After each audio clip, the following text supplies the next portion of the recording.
cabin crew, 5 minutes to landing, please. 5 minutes to landing.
Good evening, everyone. How are you? Hope you're doing very, very well indeed. Lovely of you to join me on this Tuesday evening.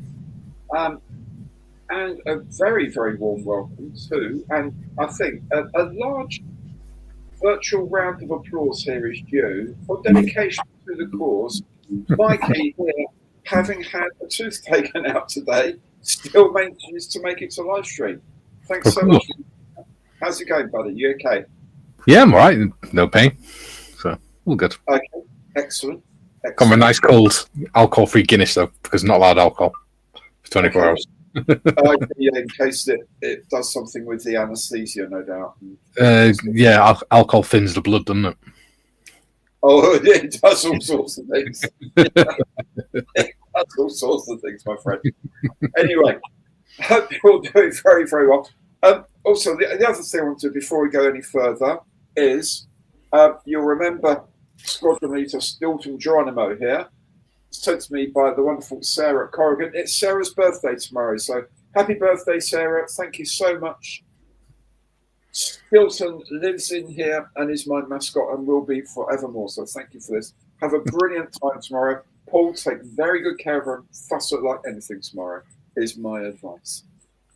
Okay, so I take it some of the usual suspects are already here, back looking at the popping up here. That's always good to see. Yeah. Oh, Joe, yeah, well, always good to see you, Joe. And I know you always want to know what the beer is. Mikey's got his alcohol-free Guinness.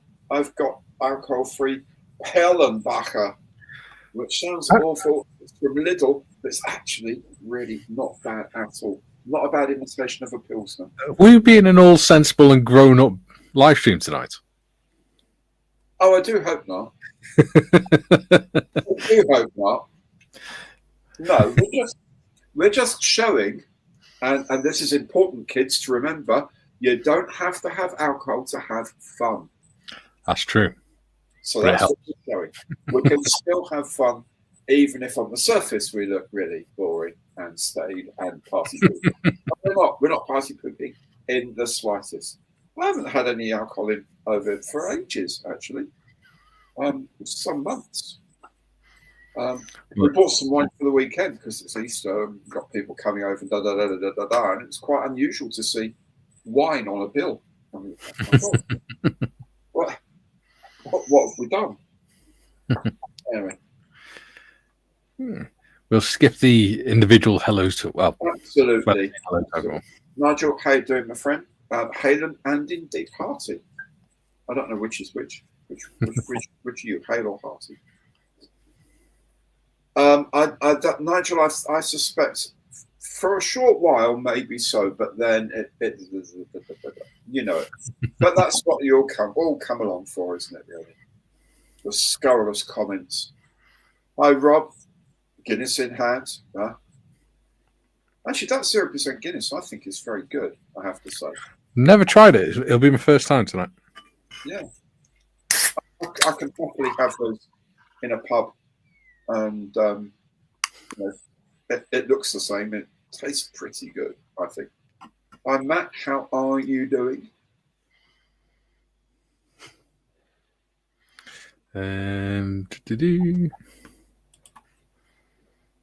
James. No, the world's treating me passably well, thank you. Yes, indeed. It's very nice. Lord's been very good to me. Yeah, there you go, you see. That's the way to pour a can of Guinness. See, even for upside down, the glass on top, upside down, and just take that up as it just comes off the top. And look at that, beautifully poured, my friend. Bravo. Thank you.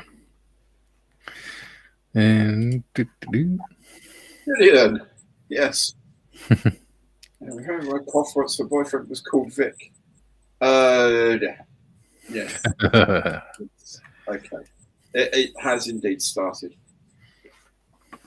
George, hello. How are you doing? Good to see you along, my friend. Hello, Phil. Good evening to you. Mario. Good evening, everyone. I was at school with a girl called Anita Saliba. Actually, her family were from Malta. Yeah. Ryan. She was a Malteser. Yeah, possibly. Not something I'd say to her face. Quite scary. Very, very, very lovely. Really nice, but occasionally scary. She had an interesting scowl. Oh, okay. But no. So there we go. Ryan, how are you doing? Good to see you along, my friend. Andy, good evening to you.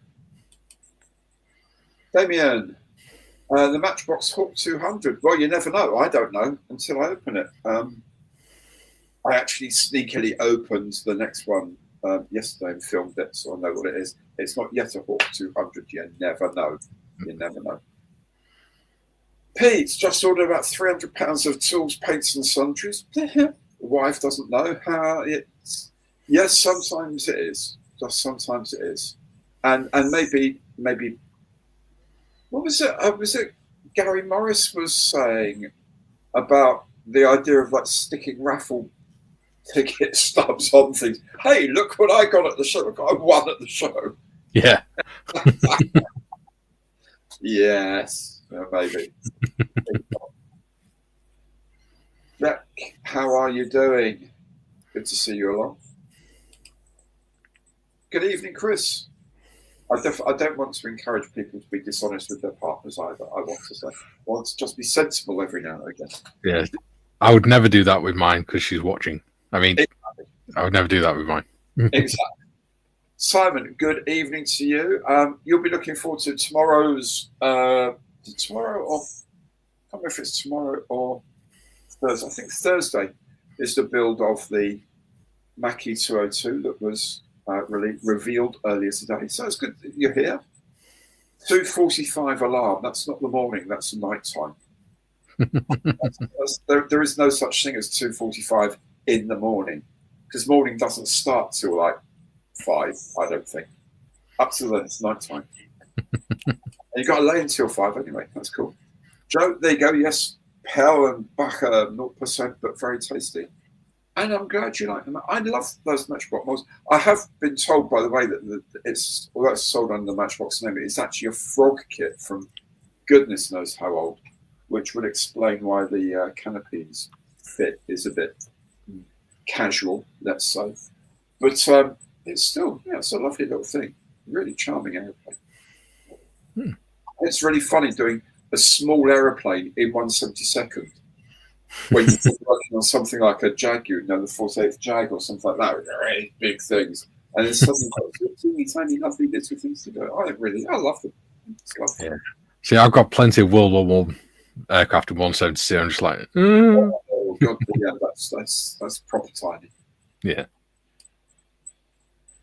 Hi Mark, how are you? Yeah, Rutchas is also breaks off. Absolutely, wait for the flare to go up. Dane, how are you? Good to see you along, my friend. Oh, Dane, by the way, while I remember, I'll probably be on Alex Mann's stream tomorrow evening, and the topic for discussion is the Airfix Jaguar. You may want to watch that and maybe leave a few comments, judging by how things have been going for you on that kit.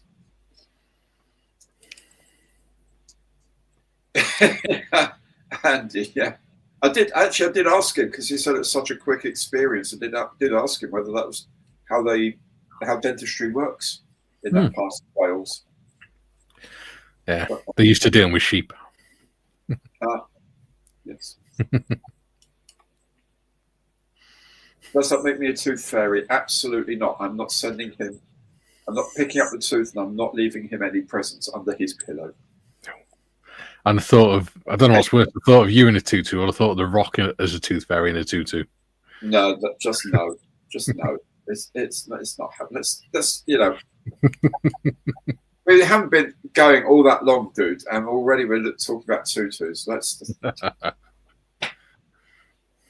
Oh, bonsoir, Stephen. Ça va bien, mon ami? Leon, lovely. Lovely. Bonsoir. I see. It's such an international show. Yeah. Marcus, how are you? Good to see you again.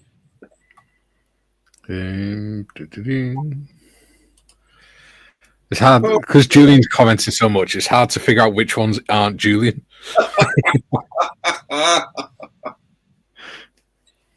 Yes. Very good. Good to see you, Paul. Oh, see, you can always rely on Mark for a good dad joke. My dentist would judge he took my tooth, the whole tooth, and nothing but the tooth. Good man. The tooth's not there, mate. It's gone. Yeah. The tooth's fine somewhere else, lying around doing not very much. Yeah. Oh, dear God. Well, I haven't seen a comment from Mystery Box Nick yet. He has sent all the clues, and he has sent the box, the other side of which you're not seeing yet. TBG, how are you? No.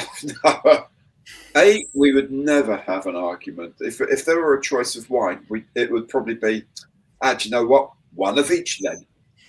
Well, to be fair, it'd be, all right, you have the wine, I'll stick to the whiskey. Oh, no, that's where the argument would start. I think it would still be, do you know what? One of each then. Yeah. Penderyn or Glenfiddich? Mine would be an Ardbeg from Isla. Ooh, Asbach. Nice brandy. Oh, that brand. Yes, the German brandy, isn't it? Mm-hmm. Very nice, very caramel. It's like Spanish brandy, lots of caramel in it. It's lovely. Mm-hmm. I haven't had that for a while. Although Armagnac is my favourite of the great brandies, but Asbach is very lovely too. It's Damien's right on stream here. Sensible and grown up. Who are you kidding? Yeah. Neither probably sensible nor grown up. Jim from Chicago. Hello to our gracious hosts. How are you doing, Jim? Hope things are good with you. Hello, Jim. Hey, Ben. Oh, sim racing. Oh, my goodness me. No, is it someone called Sim or is it sim racing? I don't know. But good to see you, Ben. And you have your tank museum beer from before Christmas. Are you maturing it in the bottle? Bottle conditioned. Hey, Barney, how you doing, my friend? Good to see you again. And Philip. Oh. It's live stream time. So he's going for his eye, but missed. Needs to employ a wine waiter. Oh, I don't know, really. Wasn't that be a sommelier? Yeah, I'd tell you, it would be a sommelier, and the second underfootman can do quite well. He's got sort of steady hands for the tray and all that, and for the pouring the champagne. Mm-hmm. Evening, John. How are you? I mean, what's the point of having chaps standing around doing nothing? Well, yeah, absolutely. Yeah, and you too, Mikey. Sorry, I forgot. Oh, come on. How could you forget this, Jim? You see it at least 4 times a week.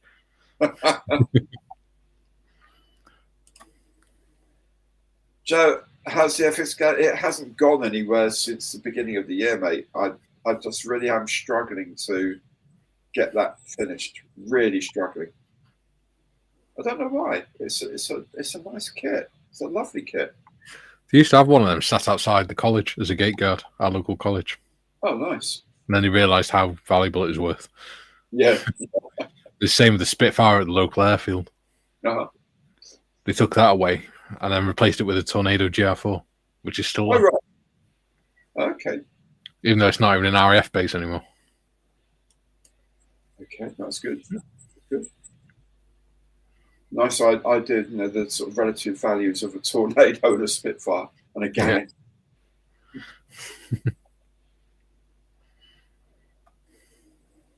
Yeah. You're very welcome, Sarah. I do hope you have a lovely day tomorrow. Graham, good to see you. Good evening to you. Aloha, Dutch Dave. How are you? There you go. There you are from Malta. How about that? Wonder how many Salibas there are in Malta. I don't know. But hey, yeah. Excellent. There's two, and we just insulted the sister of one of them. And Anita doesn't have brothers. She has a sister. Ah, there we go. I remember. Yeah. I've been living here for years anyway, but it always goes apparently. Well, as far as I know, it goes to Malta almost every year. Guinness gurgling into the glass. Yeah, it was slightly out of frame, so it was slightly odd. But I don't know. Nothing to do with me. Nothing to do with me. Emil, I hope everyone's in good health. Well, I am. I hope Mikey is. If he's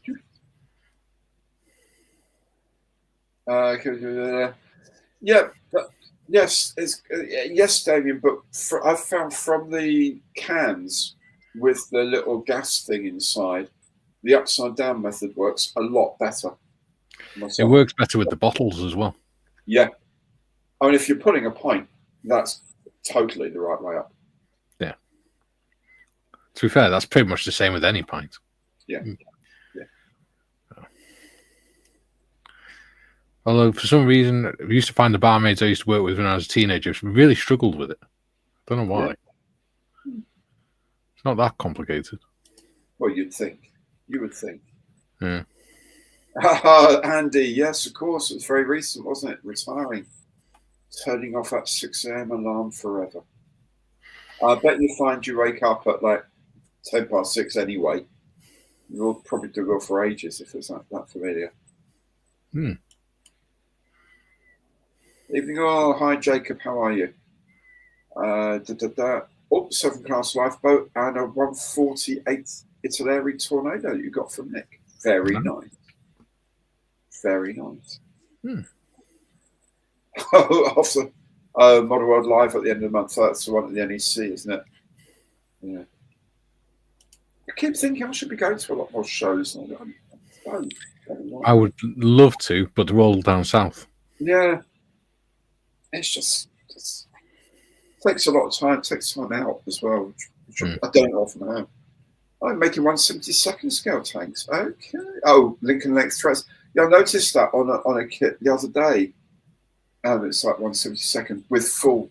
Actually, I think it may even be individual length or Lincoln length. I thought, whoa, that in that scale? No, no, definitely no. But best of luck, Andy. Hey, Hobby Time, how are you? Good to see you on, my friend. Ben, on the Twitter, yes, Foliori. Okay, Foliori. Thank you so much. Excellent. I'd like to know how things are pronounced properly. Oh, really? Okay. That's very nice. Spins and weaves. This was a spinning thing, and a loom is probably a very expensive piece of kit, to be fair. Yeah. Okay, Philip's got the FX Jaguar now. Got the 1/72 Buccaneer to finish first. Sorry. The Buccaneer. Nick is the Tooth Fairy after all. He's the one with the tutu. Yes, you're probably right, Damien. I think I've dodged a well-aimed bullet there. And it headed off towards Nick. Bless him. Oh, come on, stupid StreamYard. For your equator.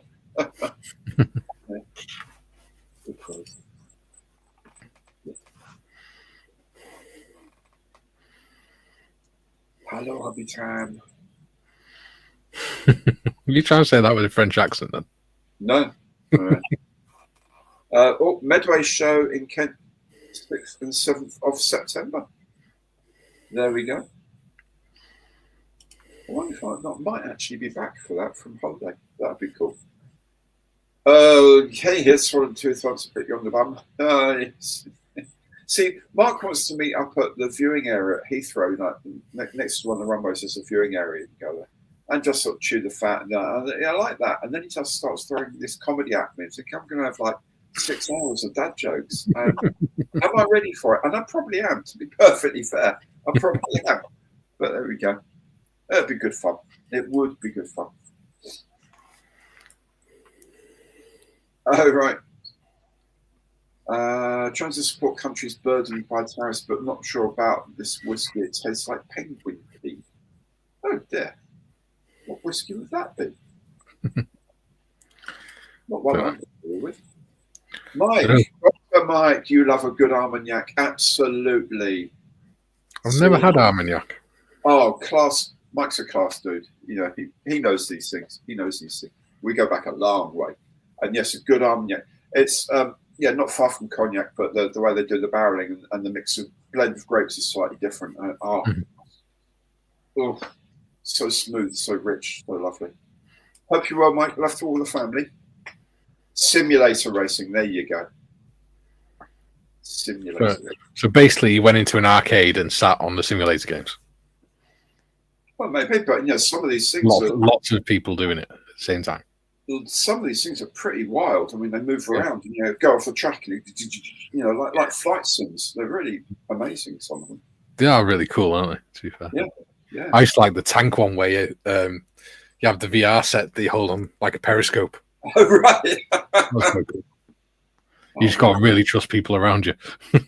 Yeah, absolutely. Simon, yes. Okay, on both days. Oh my goodness, yeah.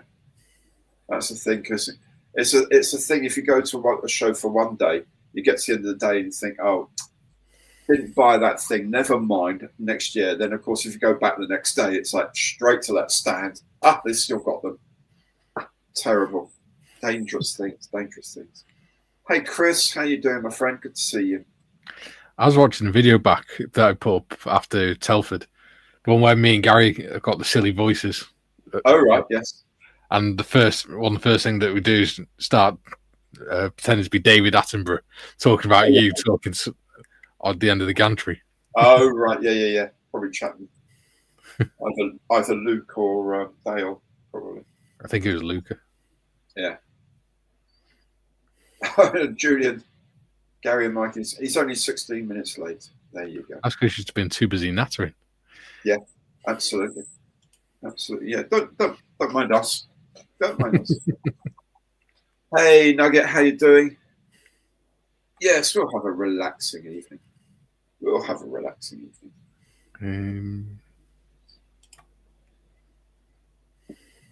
Yeah, I feel like that. The juggler at times.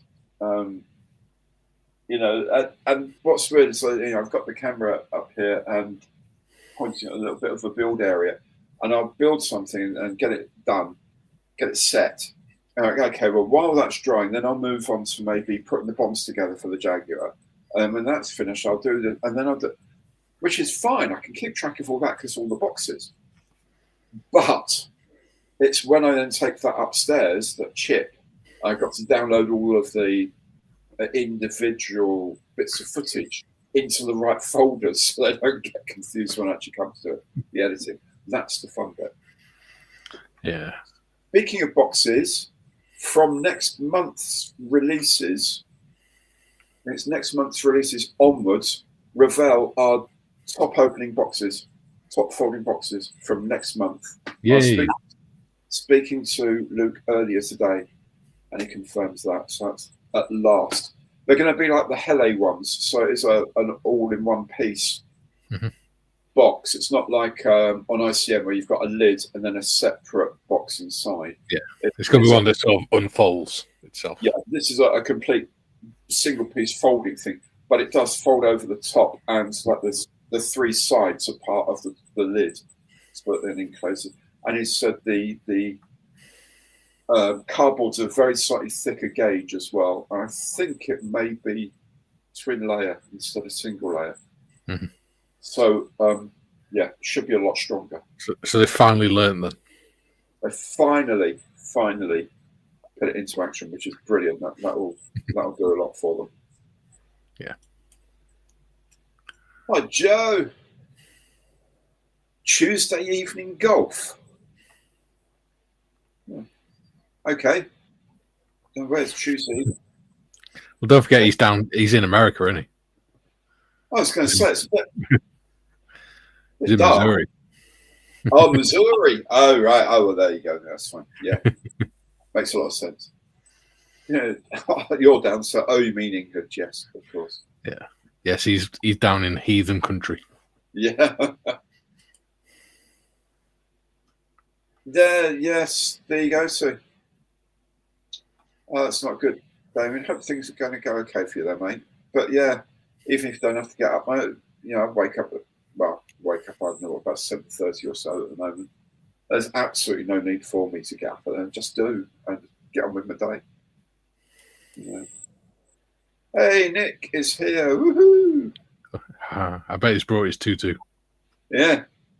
Ready to be the tooth fairy.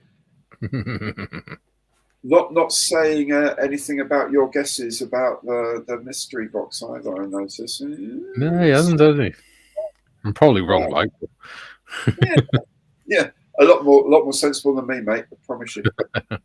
Stephen, halfway through the Bandai 1/72nd scale Millennium Falcon. Oh wow!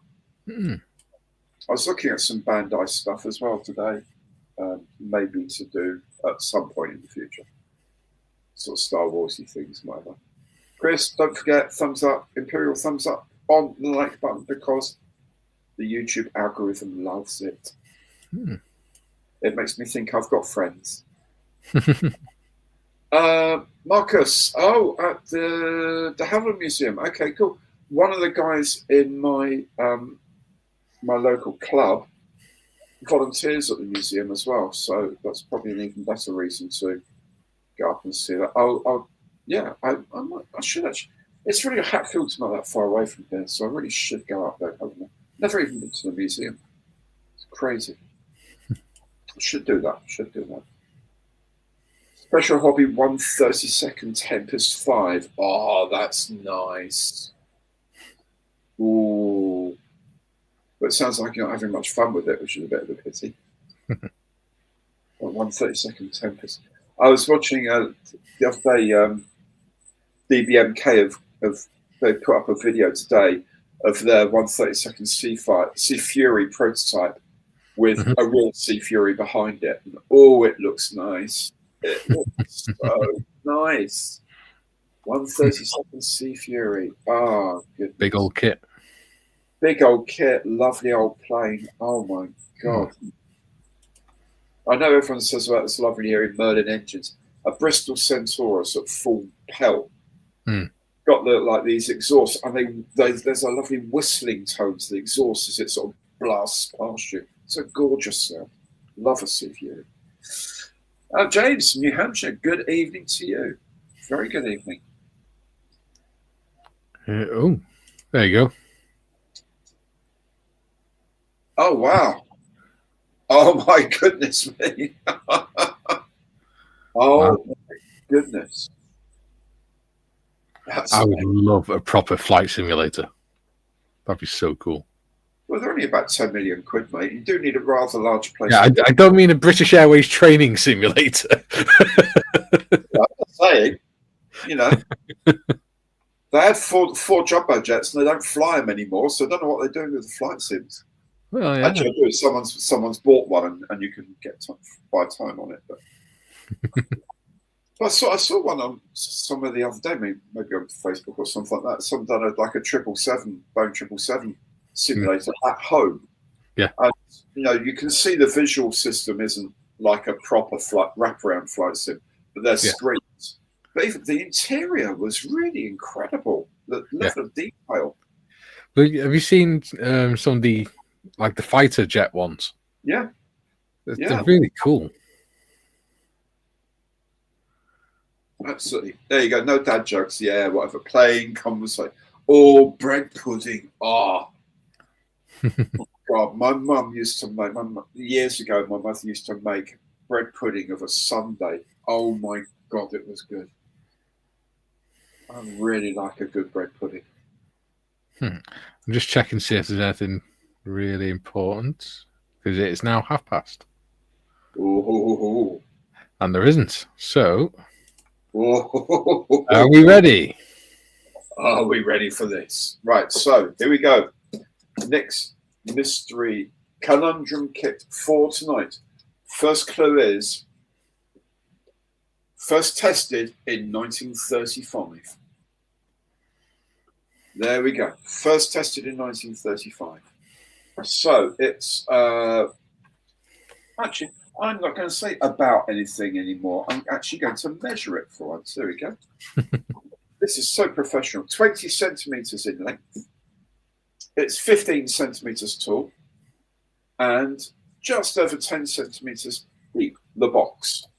I don't know if that's the box of the kit or whether it's the packing box, whatever. This time it actually feels like and sounds like there's actually some plastic in it, so it's not a boxed IOU like the last time. So there's actually a kit in here, unusually sort of deep for its size, which could be a clue, might not be, might be a bit of padding. You never know.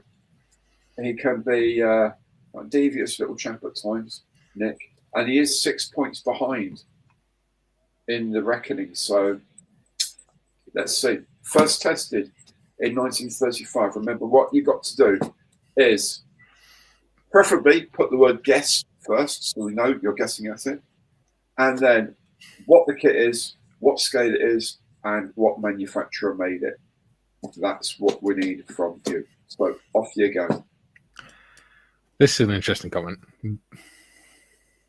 All right. The Spitfire Simulator. Okay.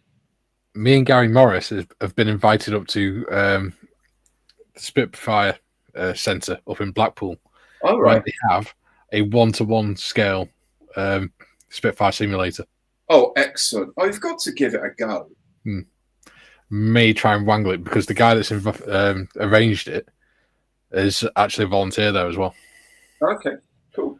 So that should be fun. Yeah, absolutely. Got to give it a go. Takeoff and landing. Well, takeoff in particular could be a little bit hairy. of a challenge because of torque reaction, but other than that, best Hannibal accent, Stadler and Waldorf. Thank you so much, Dr. Feelgood, for that reference. I like that. First guess of the evening. Oh, Deals Wills, Flight Lieutenant Riffrand. Oh, Flight Lieutenant Riffraff and his Spitfire from Ravel. 1935. Interesting. That's like a cartoony kit, isn't it? Like a big like Nick kit.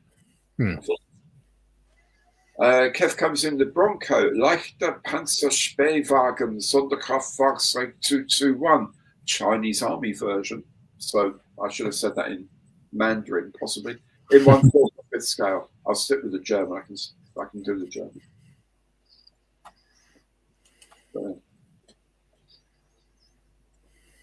All right, excellent. There you go. Go. Wing kit collection, Hawker Hurricane 2C from F Toys in 144th from Julian. And Ben comes in with Ravel 1/32 scale P26P shooter. Ooh, that would be a nice kit to make, actually. 1/48 Frank Whittle jet engine. Very clever. I did my A-level engineering coursework on the jet engine. Excellent. The history of the jet engine. They are lovely things. I even included a jet-powered wheelchair in it. Oh, right. There you go. There you go. Scale makes his crying shareholders are selling like mad. Yeah. Let's go 1/32 Boeing P shooter as well. We like a P26 P shooter. No, rest muzzles, Focke FW 159 1/48 scale.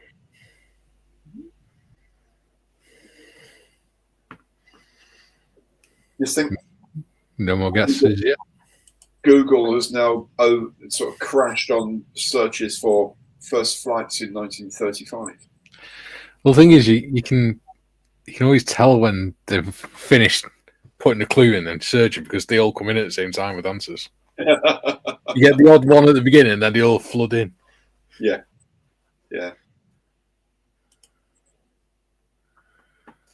Ooh.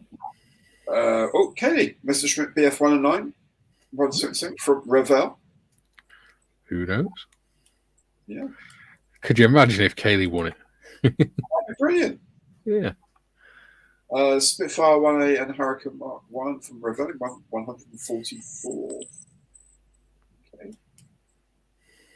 Paul comes to the Dora Wings Nordine Norseman, 172nd scale. Easy enough for me to say. It's Canadian, I think. What were the dimensions of the box? 20 by 15 by just over 10 centimeters.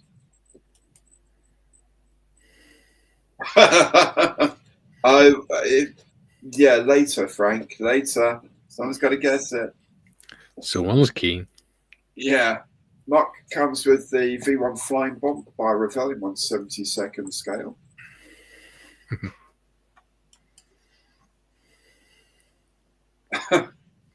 Dutch Dave. Wiener Möldi and his blown Messerschnitzel 109 from Revell.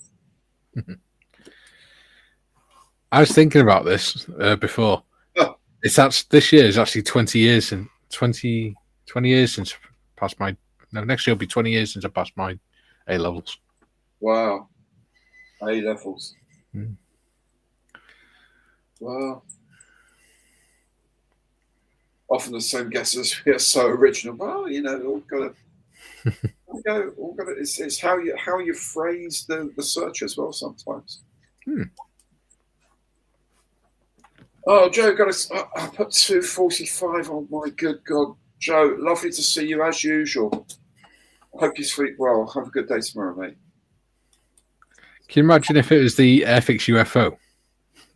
What, someone had printed it off for me. Yeah. Yeah, get 135th Panzer Kampfwagen 2, Panzer 2.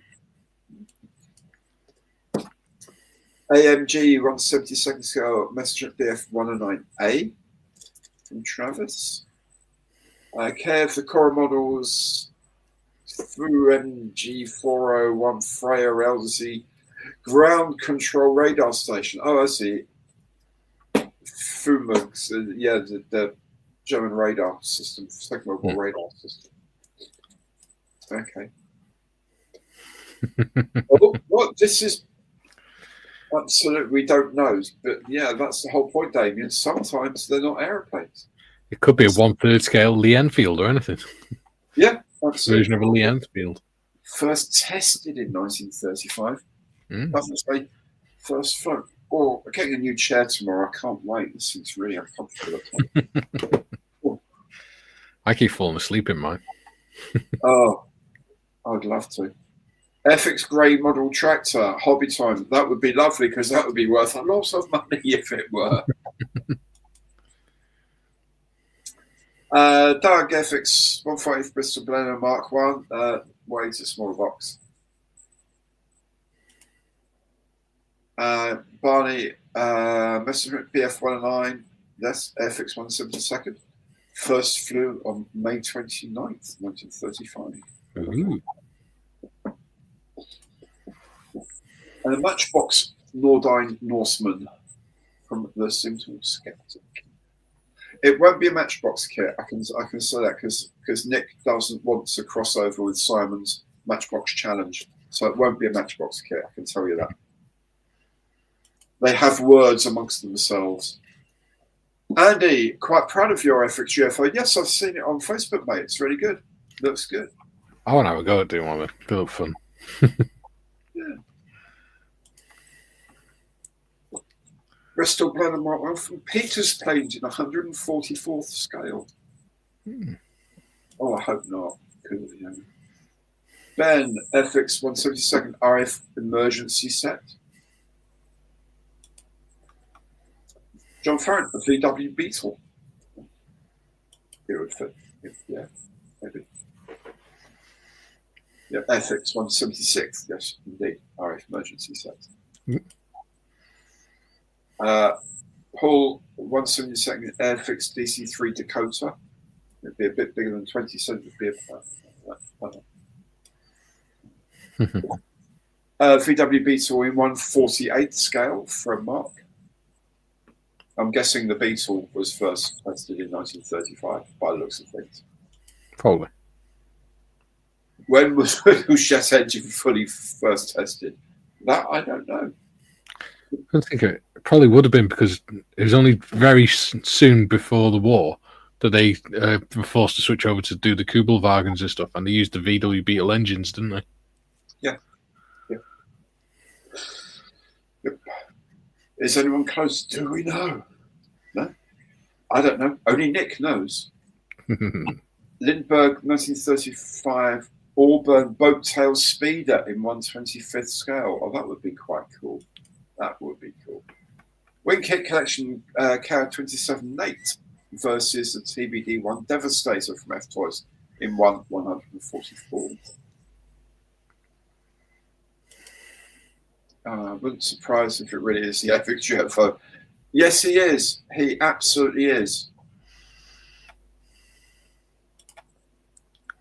Andy, Universal Pictures presents The Bride of Frankenstein from Aurora at 1/10 scale. Oh, that would be pretty brutal.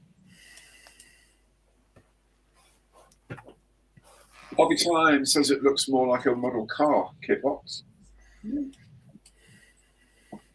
And Nick says cold. We need a kit scale and manufacturer as well, please. Stevie's some Polar Lights 1000th USS Defiant from Marcus. Well, that'd be a Star Trek thing, wouldn't it? Henschel HS 123C from Kaylee. Yeah, again, Kay would need the manufacturer and scale as well, please, darling. I call her darling because she's my wife, for those that don't know. I'm not just calling random people's darling. Yes, you're not getting all media on me, are you? No. 1937. I guess the response to when the Whistle engine was first properly tested. Mm-hmm. There you go, Kay said 172. Thank you.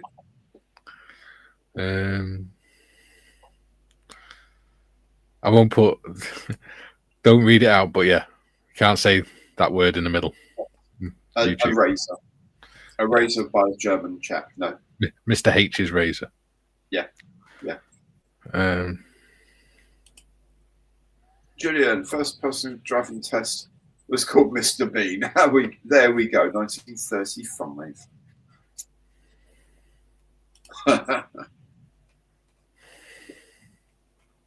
Well, that's entirely possible, Richard. Yes, he could have had the meteor already in 1940. But then, of course, Whittle was saying it from a certain perspective, and there were quite a lot of problems along the way that needed sorting. So maybe not 1940, but certainly about 42, possibly 43. Way ahead of Germans anyway. There, confirmation. Simon and Nick will not. Nick won't be sending any Matchbox kits. And Simon won't be wearing fire kit with fishnet stockings. You. A very sensible agreement, I think. Yeah.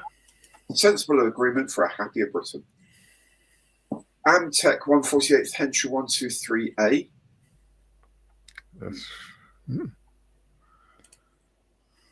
Revell 1350th German submarine type 7. I've got the 144 type 9, and that's quite a big kit. Mm-hmm. I think that's got to be well over 60 centimeters long. Wow. That's the box as well. Yeah. Yeah, they don't tell you the whole actually comes in two halves. Yeah. Hey, Rogers here. An Acme brand anvil, first formed by Bugs Bunny and later reboxed for Wile E. Coyote in 1/35th scale. Oh, it's 1:15. Are we ready for the next clue? Yeah, I think so. It's quite a long clue. So, first tested in 1935.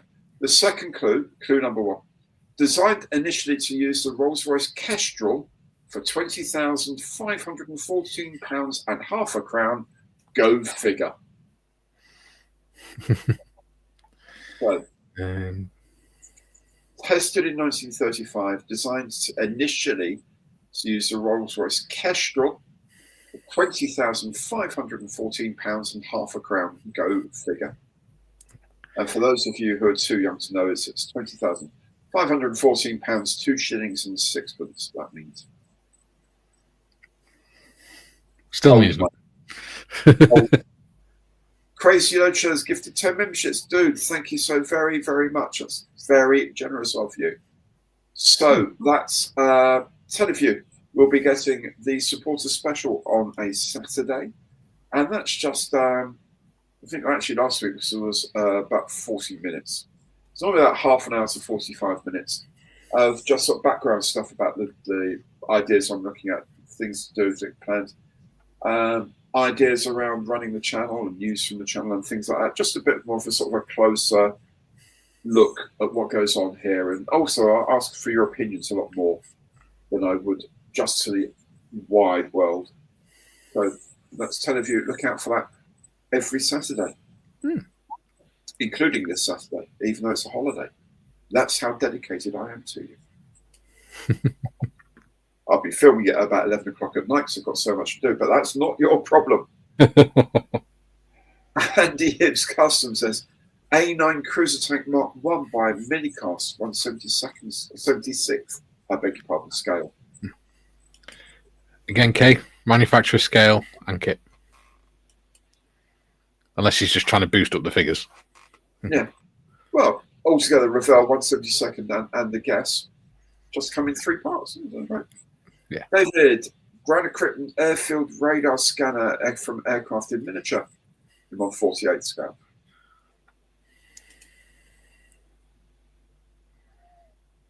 Chris, Cadet XR3 also gyro from LF models in 1/72 scale.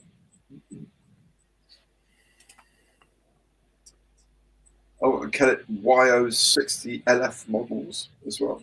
YO60.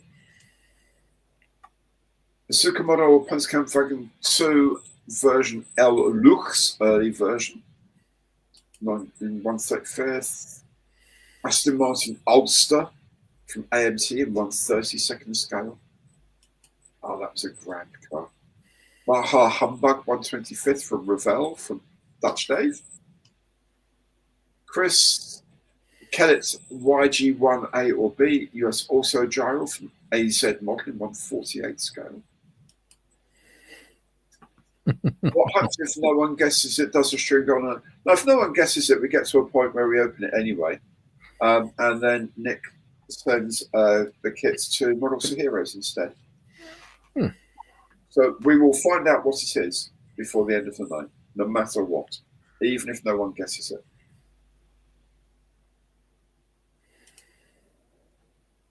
Heinkel AG70, 1/48 scale. Okay. It's a nice plane. Okay. Guys, just remember, we do need the manufacturer as well. Nick won't accept it if you haven't got all 3. He won't indeed. He can be quite tough about these things. Avro Manchester in 1/144 from Mark.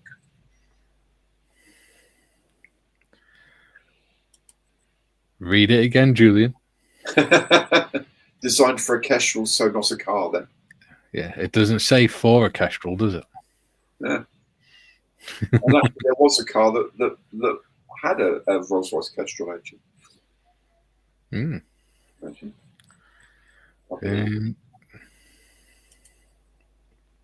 Cromwell Mark 4, Mark 6, and Airfix in 1/35. Ben AMG 1/72 BF 109A. 1/72 Heinkel 70F2 from ICM. I didn't know they'd done a Heinkel. An Armory Messerschmitt BF 109A and B in 1/144th scale. TVG FX 1/72 Junkers JU87 Stocker. And then Dora Wings 148th BF 109A and B. Andy Junkers JU88A4 from Ravel in 148. That would be a much bigger box than that, that's for sure. Dora Miles Master. Oh, Dora Wings Miles Master in 148. That'd be nice. Nice painted Master.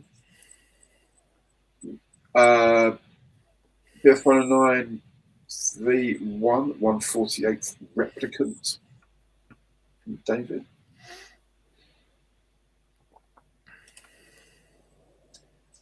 And Henry Junkers JU88A4 from Ravel in 148. Andy.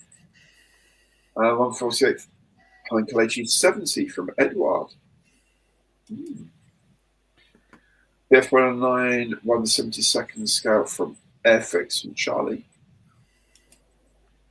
And the CMR Spitfire Prototype K5054 in 172nd Scout. Ooh, a resin Spitfire, that would be fun. AMG 148 Scout BF 109A1. RS Models BF 109X.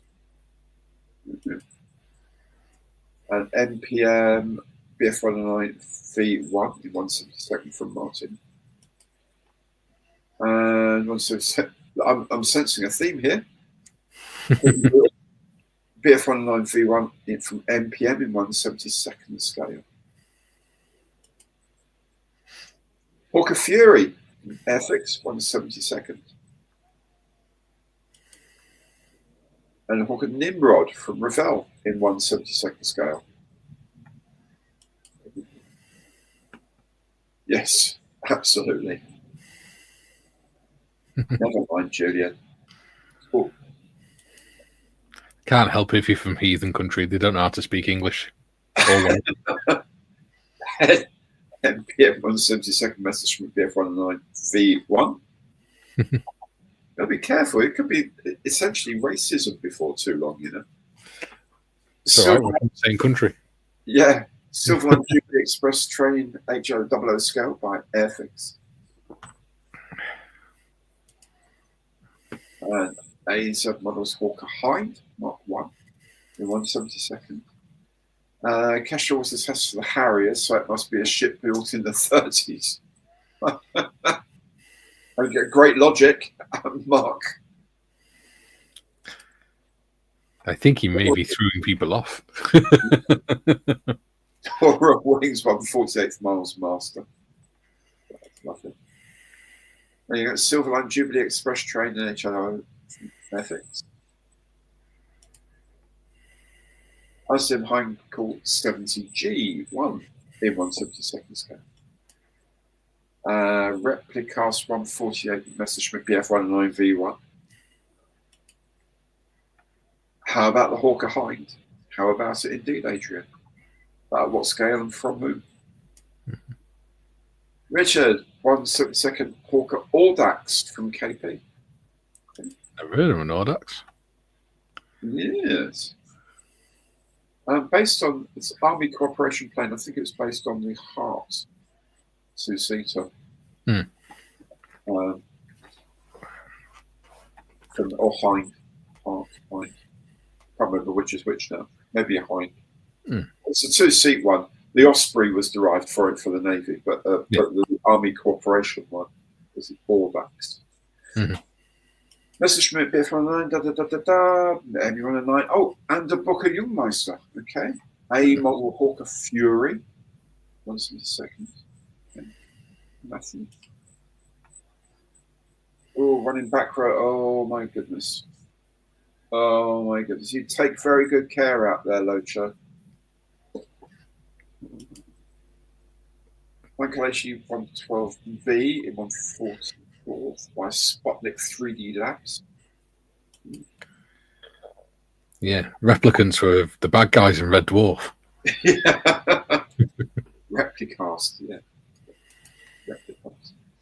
FX 148 scale Junkers JU87B1 Stuka from John Mayfield. John, dude. I mean, really? hang on. Give him credit. He's probably never seen an aircraft before. That's a fair point. That's a very fair point. Yeah. Or he's seen one that someone got really fed up with and has attacked with a hammer and put it back in a box. Yeah. TBG AMG 1/72 scale Stuka. And his whole world is made of 1/48 scale things. It is indeed. It is. Classic airframes 1/48 F109B.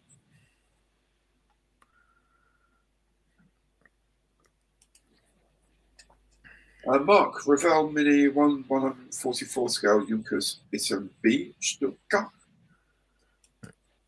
You've posted that comment a few times now, Damien.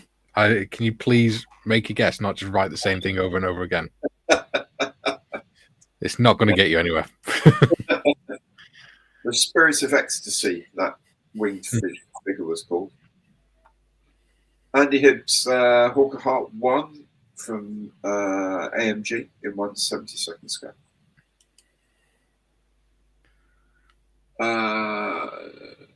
Western Whirlwind from Airfix, 1/72. That's a welly whopper, isn't it? Yeah. Hey, Rich. How you doing, dude? How are you today? Ben, LF models 1/48, the F109 V version or V21. It's the V numbers were the prototype numbers, so it'd be the 21st prototype from the BF109, I guess. Esoteric models, 1/72 scale Hawker Nimrod. That was 800 squadron at them, didn't it? They certainly did. Thank you for saying so. Yes, it did. Them and Ospreys. Ferry Flycatcher Hawker Fury double pack from Lindbergh in 1/48. They had Ferry Flycatchers before they became 800 squadron as well. Hawker Hart AZ Model Fighter 1/72 scale. Junkers A7B2 or R2 Stück in 1/72 by Italeri.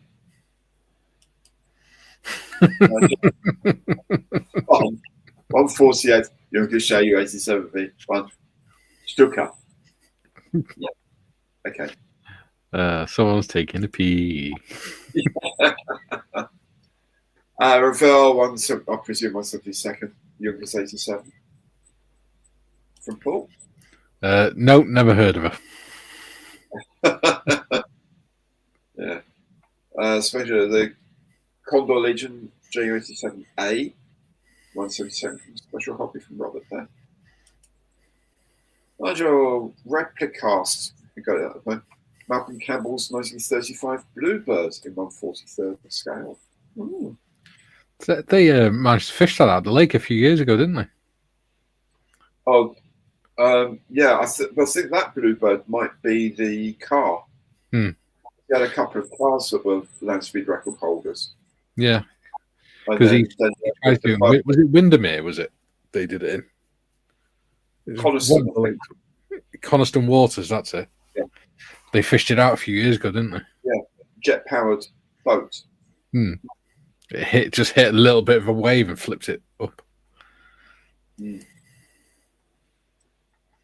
NPM BF109 V1 upgraded kit. That'd be interesting. An Academy SPAD. You would love that 1/72 biplane. I've got a 1/72 SOP with Camel back there. I think an Academy one. Wow. Yeah, that's not going anywhere near the production anytime soon. There you go. Yeah. FX 1/72 Hawker Siddeley BAE Nimrod. Interesting. She's getting the idea now. Absolutely.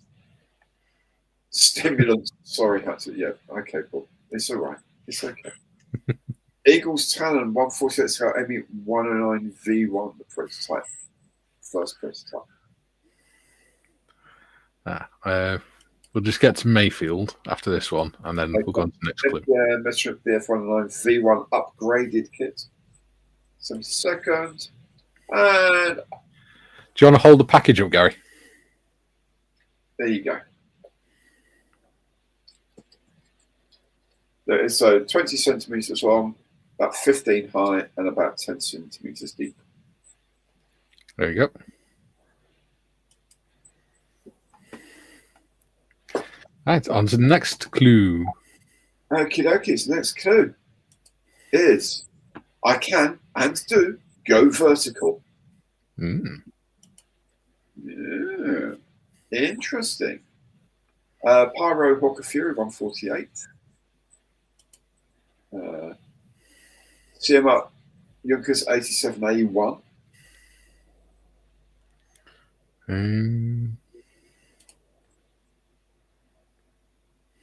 It's not going to be a Bristol Brabazon even in 144th, my friend.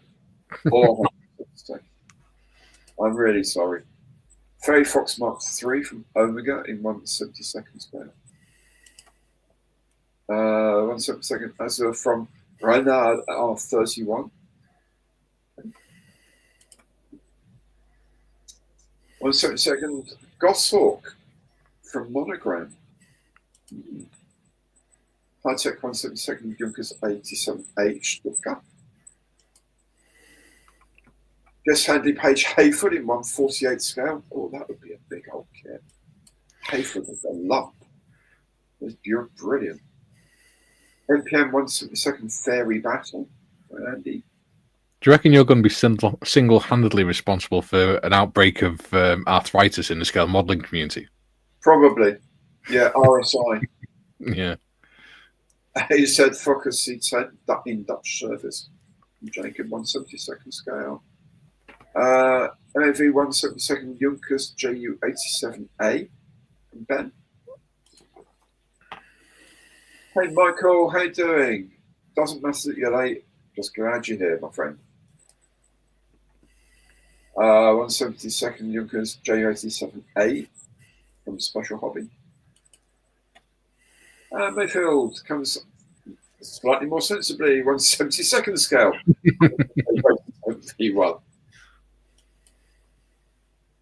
NPM. Yeah, you raised an A1 Stuttgart from Ben. Let's admit BF19 V1 from NPM, 1/72 from Julian. Coromos Fairy Seal Special in 1/72. Heinkel 112 BRS models. Rob CMR Fokker D17 1/72 scale. Might be a bit late, but Junkers JU87B by Lindbergh in 1/48. Special Hobby Ferry Battle 1/72. Ludman Model Bauer 1/72 Heinkel HE 112 V1 prototype. Matchbox Handy Page Hayfoot from Fredbear. Heinkel HE 118 from Planet Modern 1/72. Is that vertical voluntarily or blowing up? I don't know whether it's going upwards or downwards. It's not specified. Can and do suggest that there's some intent to it rather than accident. Sikorsky helicopter in 1/48. No, helicopter is it? Yeah. I had a few ideas and saw that last clue. I know exactly the feeling, Paul. Heinkel HE 112 from Classic Airframes, 1/48. If it falls from the skies, it goes vertical. Yes, yes, absolutely. Technically, it does. Absolutely. The Eagles Talon Mark ME 109 V1, 48 scale. I know nothing. Yeah. I can only dream of having your knowledge, guys. Yeah, the knowledge of scalemates.com into the stock. Well, this is the thing, because me and you can't do that because we're doing the live stream. Yeah. And then working it. Working all the possibilities. The Avro 6-in-1 rotor, Mark 1 from the RF and 1/35th scale. Yeah. Heinkel 118 V1 from Air Model. And Chris. Never give up, Kaylee. Never surrender. Hobby 2000, Junkers 87. Travis. Jim, Junkers 87, G1, G2. Stuka from Border Modeling 1/35th. That would be a big old thing as well. And Pierre Messerschmitt BF109 V1. Oh, there is a Focke-Wulf FW186 gyroplane from Anigrand, 144th. Aero Model WK Models 109 V1. Frank, it's my job. It's what I do. It's what you get paid for. Yeah, sort of, yeah. It's what I do, and it's fun. Don't worry. AZ model 172nd Hawker Hine. 172nd Special Hobby JU87A in foreign service. Brengar Vought Sikorsky VS300 in 172nd. That's a bit dark. Well, yes, I suppose so. Ultimately, it's very dark. FX 124 Stuka as delivered by every. I like the little conditional phrase there. Absolutely. Yeah, I didn't find this underneath the recycling bin or anything. Junkers 187B from FX 172nd scale. Ooh. Yep. Curve Ball and Guess Hawker P1127. There it goes vertical. Kestrel. Hawker Hunter FGA 9, 144th scale from Ravel. Interesting. Yeah. Miniart Avro Rotor, 135th.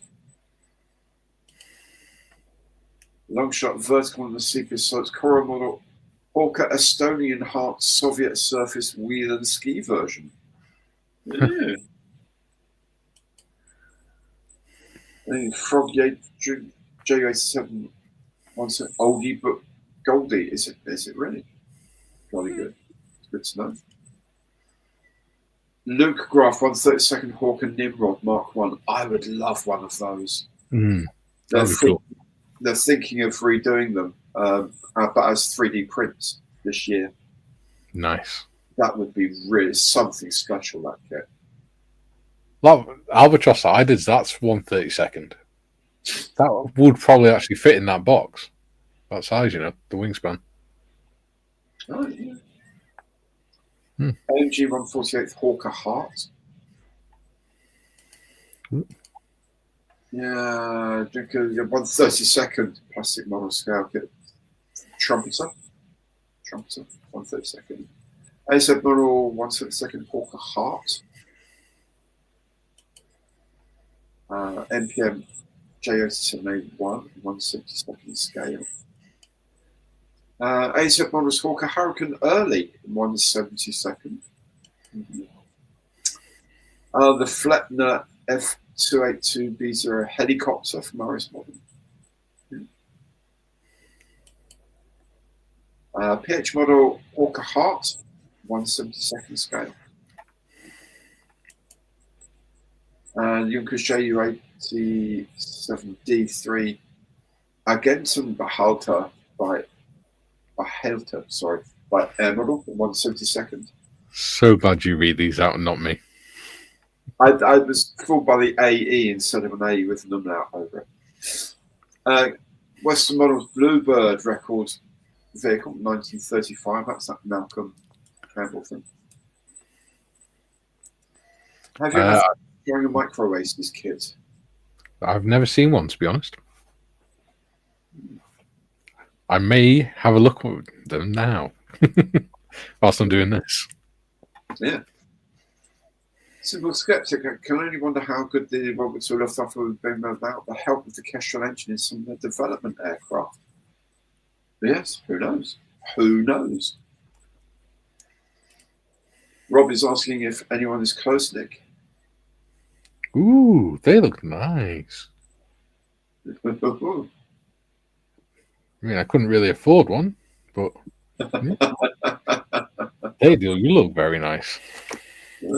I'll check those out. Focke-Wulf FW58, 1/72 scale. Excellent. Oh, got the Mars M52. Excellent. Good. Thanks, Rob. Alistair from the company said a couple of guys had got them off the back of the video. So well done, you. Thanks so much for doing that. He's a very happy man. And it's a beautiful kit to make. NPM 172 Master 109 V1. There you go. Oh, have a good round of golf, man. Enjoy yourself. Do take it easy. Have fun. Play well. Riley Kestrel 4-door saloon 143 from DG Models. And Nick says yes. I guess to someone close, but it doesn't say there's a winner. No. Oh, Rolls-Royce used a Heinkel 70 Blitz as an engine testbed pre-war. Mormon Meteor Speedster from Tin Wizard in 1/43 scale. Is that two missionaries on a motorbike? Yeah. Yeah. Cora Models 1/72 Hawker Estonian Heart. I can say that because I am technically a Mormon. Okay, cool. Just not a very good one. Slightly lapsed. Yes. Okay. Dane's built 3 of them, Mikey. They do sound very cool, and they look really smart. Okay.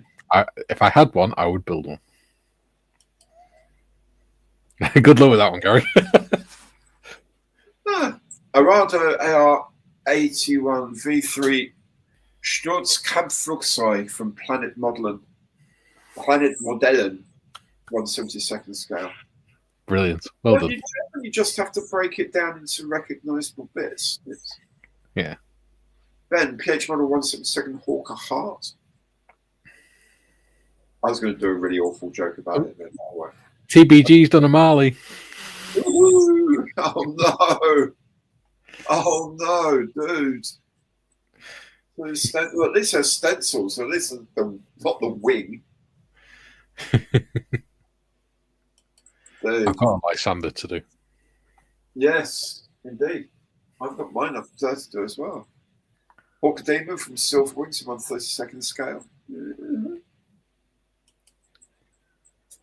1/72 Hawker Heart B4 from Finland. AZ model. Did Mikey get his Mark 10? No, not yet. Okay. I've got 2 other kits I've got to pay for yet. Okay. I've got 1/72 Vulcan coming and the 1/72 7-class lifeboat. Nice. Yes, the Junkers 87 B2U for Stücke with skis in 1/72. And Mini Art CFC 30, the auto gyro. Stipe Calproni 1/72 from Bird Models. Guido says that because he's getting one for me. If you look up Stipe Calproni, it is the funniest looking aeroplane ever, but it flew, and it was actually a very sensible idea behind it. But it's essentially a barrel, a hollow barrel with an engine in the middle. And I've seen one of them. And it flew. And Guido knows a guy or has contacts with someone who's done a model of it, and he's going to send me a kit of it. So I can't wait. That is a definite thing on the channel. So I think it's going to need a little bit of finessing to get it working. Yeah. On that note, we've got the next clue coming up. Ooh. Why do I have a window in my floor? So there we go. First tested in 35. Designed to be used the Rolls-Royce Kestrel. Can it go vertical? And why do I have a window in my floor? Cora 1/72 Hawker Heart. Special Hobby 136 scale Western Whirlwind FB Mark 1. 148th AMG Hawker Demon. Okay, there you go. 166 Governor and the Vulcan recently. Very good. I'm looking forward to doing them. I'm doing the 124th Harrier at the minute as well. Amazing. The original Airfix one as well. All right. Oh yeah, the vintage classic sort of re-releasing. Yeah. No. Oh, the original one. Right. Yeah. Okay. Replicast 148th BF109 V1. That's why I've ended up having to get masks to do everything because all the decals are that old. Right. Mini Avro Rotor 135th scale. Rather AR81V3 Sturzkampfflugzeug. Yeah. 162nd scale. Planet Models Shorts SC1 in 172nd. He's actually already sent one of those as a mystery kit, Short SC1, as it happens. That's very kind of you, mate. Oh, that's cool. Yeah, I'll organise that, Rob. That's really good of you, mate. Awesome. Cheers, Rob. Vickers Wellington 172nd by Airfix Remark. TBD Devastator from Airfix in 172nd scale. That sounds like a really crap poor name, doesn't it? The Devastator. Yeah. Douglas Devastator. Check Checkmas 172nd Hawker Nimrod Mark II. Okay. I've actually made one of those. Oh, yeah. Yeah, it's a nice kit. But it was a nightmare because it's resin and a biplane. But it was okay at the end of the day. It works. I can imagine the spars being a bit flimsy. Oh, not great. Hawker Demon from AZ Models, 148th. Nice. Yeah, they're not. It's not best when you're trying to get the because they're individual as well, and because it's resin, you're having to use super glue or high viscosity glues and stuff, and trying to get more like I've got ABS glue to do the Rubicon kits with. Oh right. So I'm gonna see if it'll work on resin as well. Okay. Because I've got an Accurate Armor Centurion Avery to do at some point. I've done the videos for the prep and things and the box opening. Right. They're up on the channel. I just haven't actually got around to building it yet. Okay. Because I'm still a bit scared by it. Kobe 132nd Junkers 87, a bit big. Yes, it would be a bit big, Jim, from a 20-centimeter box, but yeah.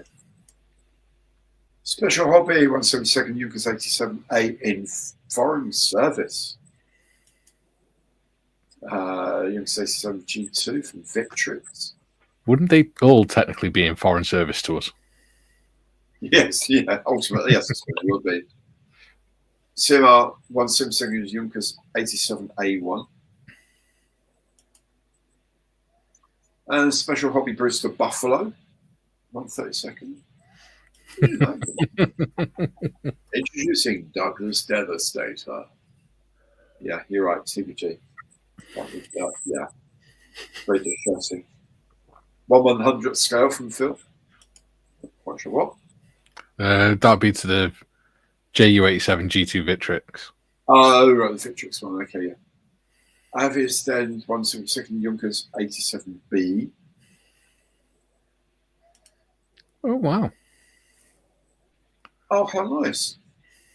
The Vulcan after Sir got your name on the Bombay XH558. How nice.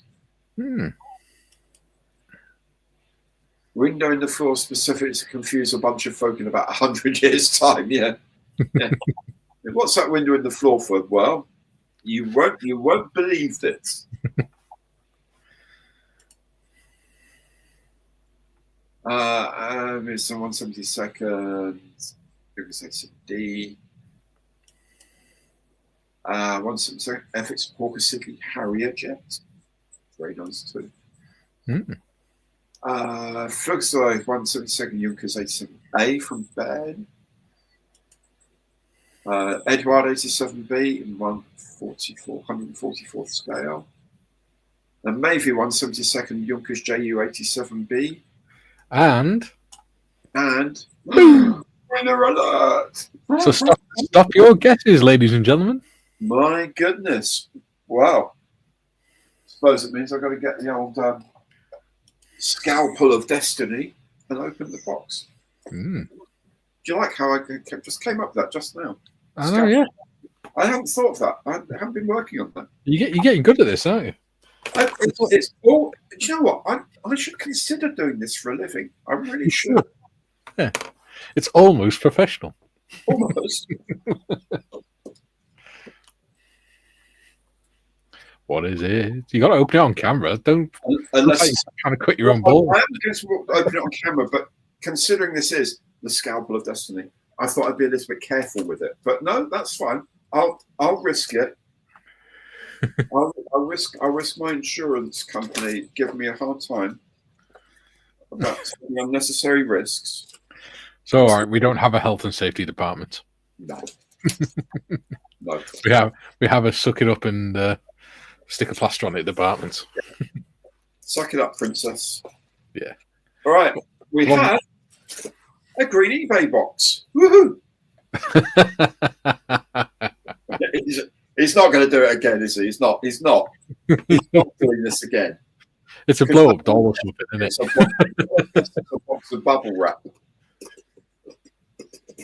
Maybe he bought it off eBay and someone kindly. He'll be nicknamed No Fingers Gary soon. Yeah. Scalpel of Destiny or Sod. Yeah.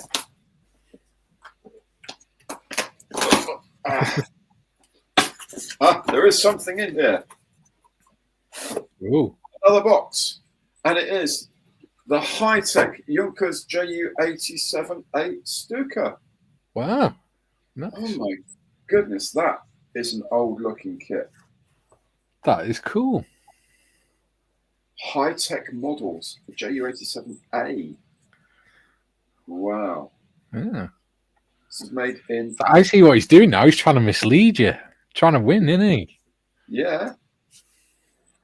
This is a kit for collector, not a toy, it says.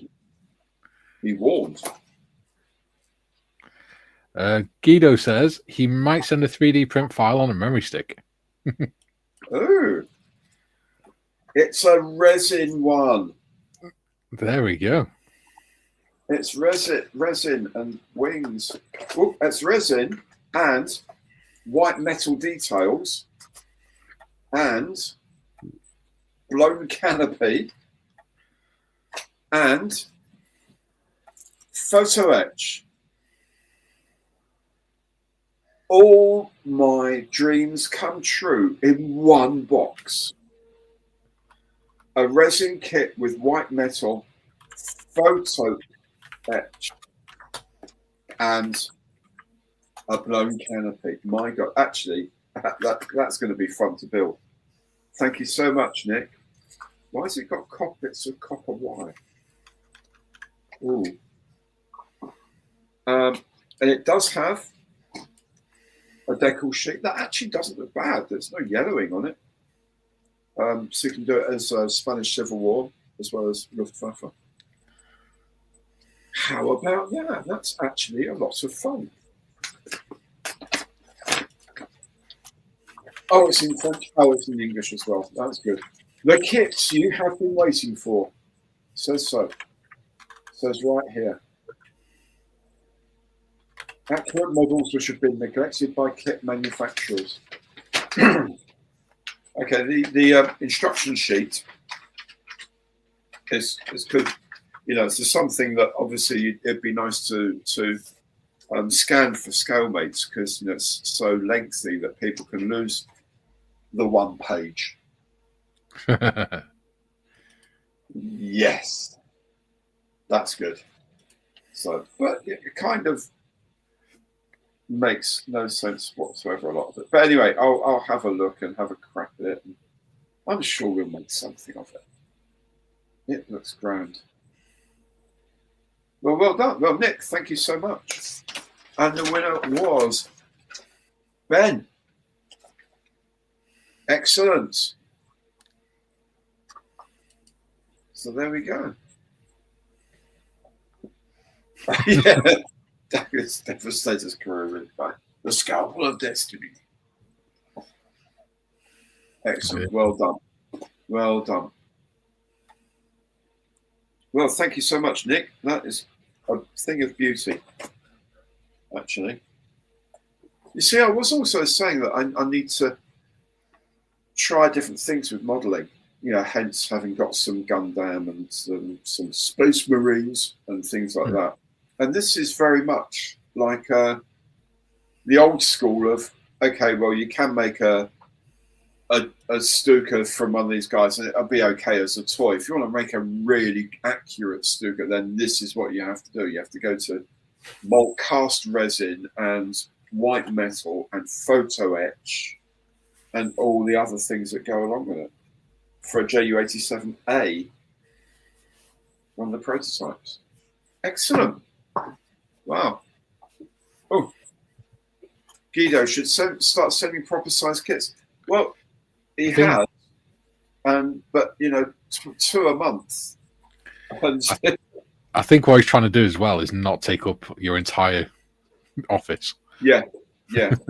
I mean, the first mystery box he ever sent me was the 1/32 scale rocket launcher. You know, and that is just absolutely enormous. It was great fun, useful thing to make, but it was absolutely vast. I still got it down there in a storage box. But he said, you know, I said, but it's a bit big. Okay, I'll send you some smaller things then. And he has them. So, but they're all interesting. They're always there's always a little edge to it as well. You know, Junkers 87 Stuka, great, but such an interesting kit. Such an interesting kit. Brilliant. Absolutely wonderful. Oh, dear. Oh, now only 4 behind, according to Julian. That's very good. That's very good. And Hey, I'm doing that rocket if you're not doing it, love. I got the Saturn V rocket from Telford. Oh, right. Oh, excellent. So, yeah. That's a nice. That one is the Revel one. So that one and the 1/200th space shuttle as well. Okay. Very nice. Very nice. Excellent. Excellent stuff. Cool. Yeah. Junkers 87. Well, there we go. We now know, like so many things, it was supposed to have a Kestrel engine originally. And by the way, would you care to tell the ladies and gentlemen what you told me you had guessed it was earlier on? A Stuka.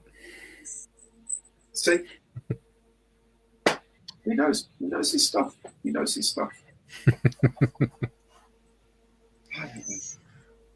I have no idea. I was looking at all sorts of weird types of helicopter prototypes and stuff like that, and thinking, but there's no way you'd use a Kestrel for that because it's like 3 times the weight of an engine you really need for a little helicopter like that. And I got nowhere with it at all. I had no idea the Ju-87 had a Kestrel at all. It was insane. Originally it did, yeah. Because before the war, they sold some to Germany and to Spain. Yeah. Right. Wow, how about that? Mind you, there's another kit I quite fancy getting is there's someone does the early prototype Messerschmitt 262s, you know, the jet fighter. Yeah. But before they had jet engines, they put a Junkers Umo from a Ju-87 on the front. So you get like these weird hybrid things with this massive, great big propeller engine on the front end, and then these 2 jets under the wings. So, you know, I guess they weren't entirely sure how long the engines would run for. Yeah. What power and things like that. So whilst in the very early days of development, you had these weird hybrid 262s. They looked amazing. I might get one of those one day. Oh, A friend around 7 put firework rockets. Oh, yes, yes. I think you can put firework rockets in it, but I think it's when you neglect the remembering that in the top end of a firework rocket is actually a bursting charge. Yeah. For it to go ooh, when bang, Yeah. So yeah. But I suppose if you watched a lot of Thunderbirds, it does look like firework rockets a lot of the time that they use, although they probably hatch a lot of really cool things. Yeah. Just bought a photo etch bender. Excellent. 11 photo etch sheets. Oh my goodness, what are you making? That's got to be something like like the Yamaha thing. Do you remember Modders did that Japanese pagoda one? Oh right, yeah. Yeah, because that was all photo etch, wasn't it? Yeah. And I know they do some tank models and stuff like that. Yeah. Or it's one of the like a 200th scale battleship or something. Mm-hmm. Rob, my email address, which is one just for my channel, so it's fine, is beardedveterancrates@outlook.com. So if you drop me a line on there, we'll have a chat. Yep. Excellent. Great to see you, Rob. Thank you so much for joining along. Lots of fun. Lots of fun.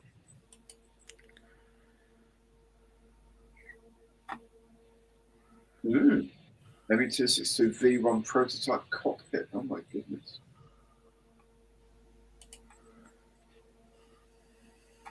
Yes, I know. We never learn the lessons. Yeah. And the odd thing was, with the Ju-87 and all that, and then we had the Blackburn Skewer, which was originally designed as a dive bomber and as a fighter for the Royal Navy. If they'd have just stuck to it as a dive bomber, it actually was better than Junkers 87 in a lot of things. But the Air Ministry and the Admiralty had this thing in their mind, no, you can't just have the luxury of just one plane doing one thing. I want it to be a fleet defence fighter as well. It's like, congratulations, you just absolutely pooched a half-decent dive bomber. Yeah. Nope. Hobby Boss. Hobby Boss. That'll be a big old kit. Transporter. Oh, that's big. I remember one of my jobs when we were in Iraq, because I was a vehicle mechanic, was to do a 2-yearly service on the British Army's tank transporter trailer. There's so many wheels. And they're that big that the only way you can, because when you're doing a 2-yearly service, you have to strip all the brake drums down, all the bearings down, repack them all with grease, clean them and everything. The only way you can do it is to lower the whole trailer, put a locking pin in the arm, suspension arm, raise the trailer back up, take the wheel off, then sit with your legs underneath the brake drum and shuffle it off onto your legs, and then shuffle backwards on your bum and roll it off your legs because it's that big and heavy. And then you got to take all the bearings apart and things like that, clean it all, repack it, put new bearings in, and then put it all back together in the reverse. And you got to do that. And there's 2 wheels on every station as well.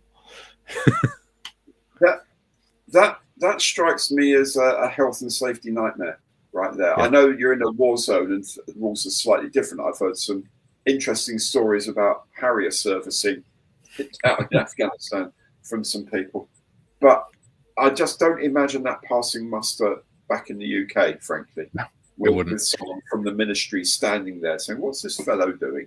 Well, you'd have to have the proper lifts or the jacks underneath them and things like that. Absolutely. You wouldn't get away with it. But yeah, we used to do a lot of stuff we wouldn't get away with back in proper workshops. Absolutely. Well, as my dad said, that when they were flying these Seafires in Korea, and literally the day that they were taken off station to go home, they condemned all the remaining Seafires as unairworthy because they were now flying civilian rules, not wartime rules. Yeah. Well, okay, so it's wartime. We can risk our lives in that bucket of whatever. But as soon as it's peacetime, we're not allowed anywhere near it. So absolutely, that's the way it works. Yeah. Yeah. Well, we gave the high-speed research. Well, we did because we thought we were going to get high-speed research back from the Americans, and apparently they were aced on the deal. Who'd have thought? Oh, a 135th Carden Lloyd tankette, all of which is photo etched. Wow. Yes. Wow. Nuts to that one. That's thinking getting a very fast ship once I get a job and have some money to win the mods. That's a lot of photo etch as well. Fast ship. Oh, the Temu's 6th-gen Chinese fighter.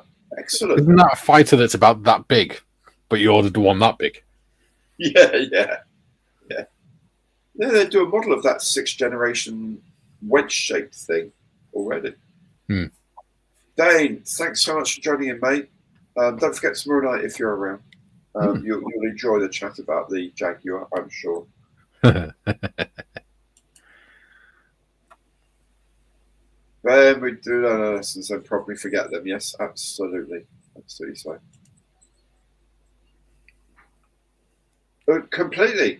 Completely so, Ben. Totally unlike the Admiralty to poke their noses into things when they're not really required.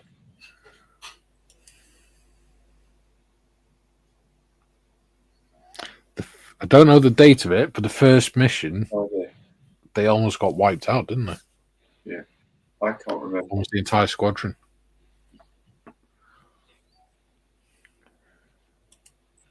I think he was escorting. No, the very first mission was attacking German ships in the Channel or something. Right. They got sent out to do that. Or reconnaissance over the ships or something. Yeah, I don't know. Yeah. Because I remember I was watching a documentary the other day about it, and he said it's, as in terms of being a mission, it's one that was completely below what the Lancaster was ever designed or capable of. Yeah. Well, it's just got to try them out, haven't you, really? Yeah. Really. Yeah.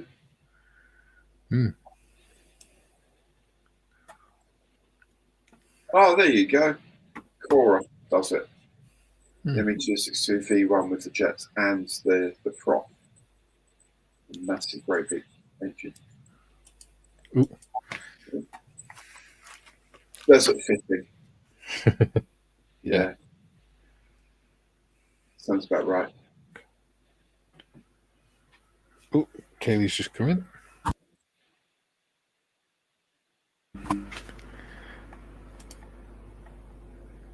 Oh, that's scary. Yes, it does look scary. Oh, dear. Oh, my goodness me. When I was doing my crane operator's license, because I've still got it over there, actually. I found it a few months ago. It's on my shelf. My Remy crane operator's license. When we were doing the test, part of the test was you had to pick up a 1.75 ton trailer on the crane and maneuver it around the course marked out by cones and tape, and then put it down at the other end, because you had to practice slewing it, extending, and stuff like that. And one of the things we were told is, whatever you do, do not push too hard, because the controls were very sensitive on the Foden, because they're hydraulic. And so we're all there, like taking our time and everything. Great. Staffy starts getting a bit complacent because we've all done as we're told. Gets to the last lad, he just slams the controls forward, doesn't he? Next thing, all he sees is this 1.75 ton trailer go spinning over the top of his head. Oh my God. And then swinging around the other side of the truck and slamming into the back of the truck. And he ripped him off that Foden. Wow. How he didn't miss him, I don't know. Because he just slammed it that fast. The whole thing went up in the air like that. The cable. Dear God. Completely swung it out. He was never allowed on the crane again. I'm not surprised. The same guy never ever showered on exercise because he didn't like to sweat in front of the men. He wasn't even an NCO. He was a recruit that wanted to be an officer. He didn't want to sweat in front of the men. Yeah. There's some eccentrics who sign on the dotted line, aren't there? Excellent. Well, I'm glad you enjoyed the evening. It was fun. It was fun. Stick some plastic together before bed. Very good idea, Jack. Good for you. Have a good evening, mate. Me too. Box. There you go. Maggie email test sent. Yep. To just responding.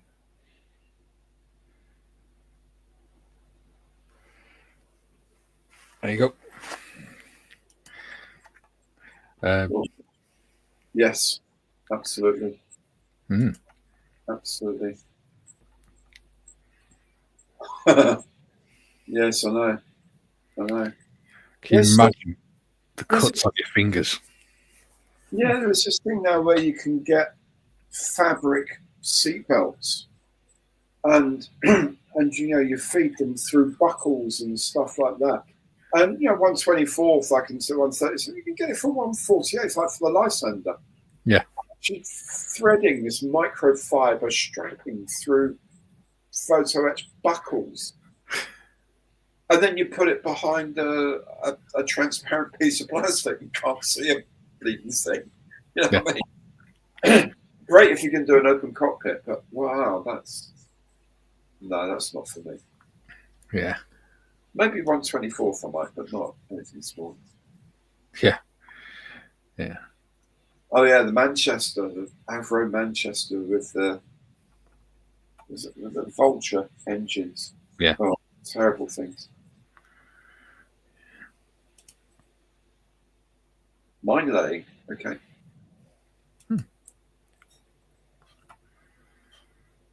Yeah, 44 Squadron. Okay. There you go. Yeah. See? It's all in there somewhere, kind of. There you go. On the night of 3rd, 4th March 1942, 44 Rhodesian Squadron took mine-laying operation off the Heligoland fight. There we go. There we go. 1942. I knew it was something to do with water. Yeah. Russian computer has been stolen with someone return the abacus. I wonder if they're using pigeons for the hypersonics. That was a pretty cool guidance system that they tried, wasn't it? Yes, that was bizarre, wasn't it?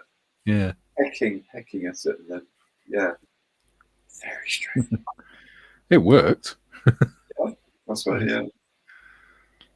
Okay. Oh, Yom Kippur T-34s. Oh boy. Mm. Oh, there you go. Red one. Yeah, it's at the bottom, and it was this gem. Junkers 87-8 from High Tech model, and it's all resin and photo etch and white metal and vacuum canopy. It's all absolute amazingly incredible thing. Yeah. When I look at it, I sort of yeah, oh, really? Ah, yes. Well, maybe. I've got to try making it. What were you airbrushing, Jim? Anyway. Okay. For your 148, goes to 229. I had to feed 1 mil masking tape through brass photo etch buckles. Oh my goodness. Oh no. Yeah. I don't blame you, Guido. That's a sensible way of doing it. What I'd do is just take the seat out and say they ejected. Yeah. Two peregrines around wrong crankcase. Yeah, absolutely. Sure, I could have had, if I'd thought about it sooner, I could have done that for my Harrier, because my Harrier did crash. The one my Harrier is based on. Okay. So I got photos of it after the crash. Okay.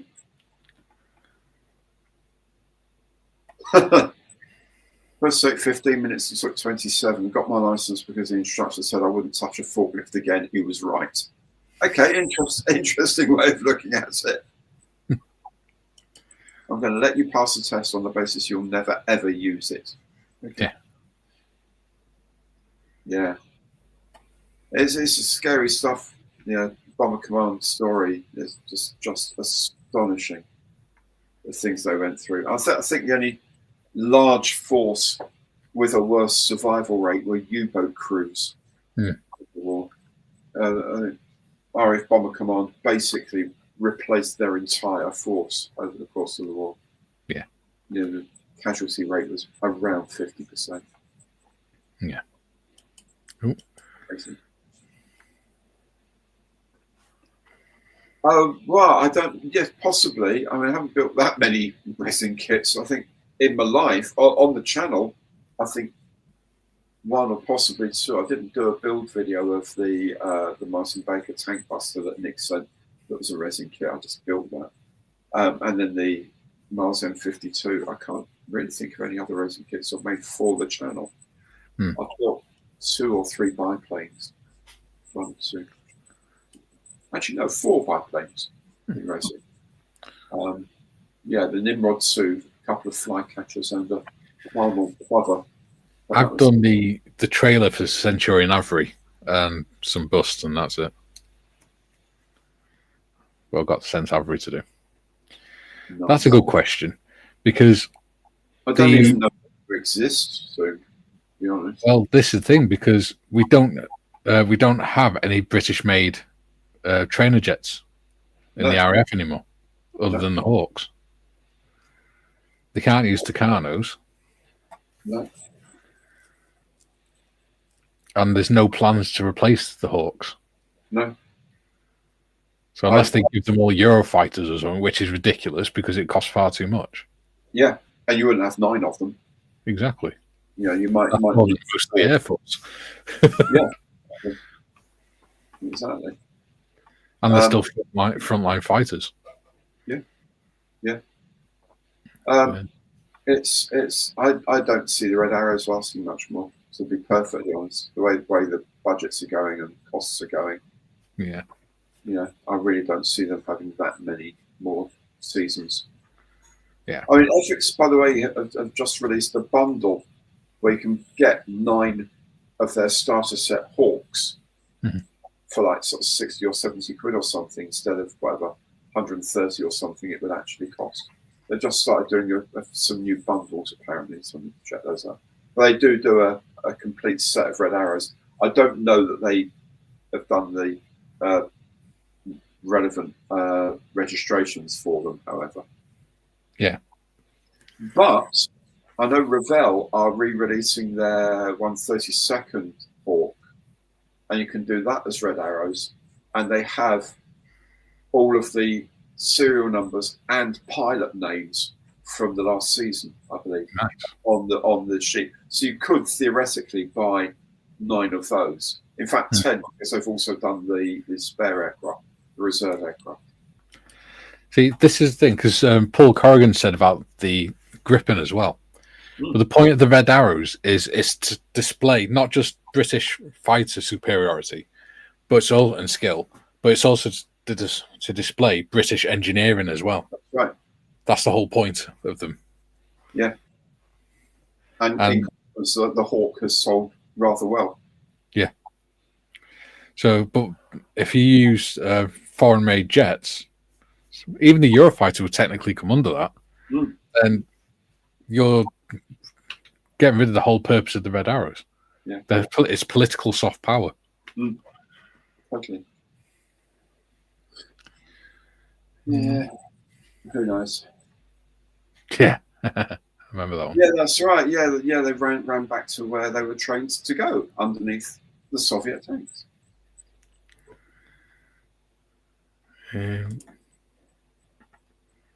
It takes some time, photo etch. Really does. Oh, right. Yeah. Yeah, resin conversions as well. That's the art of the air. That's another thing. AEW conversion for Nimrod. That'd be fun.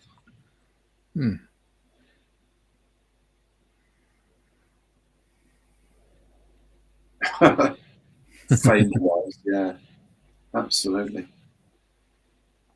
Yeah. Well, I don't know if they will or not. But then it's, I don't know. The thing is, it's not just about budgets; it's about aircraft and maintenance and things, having the parts to keep the aircraft in the air and stuff.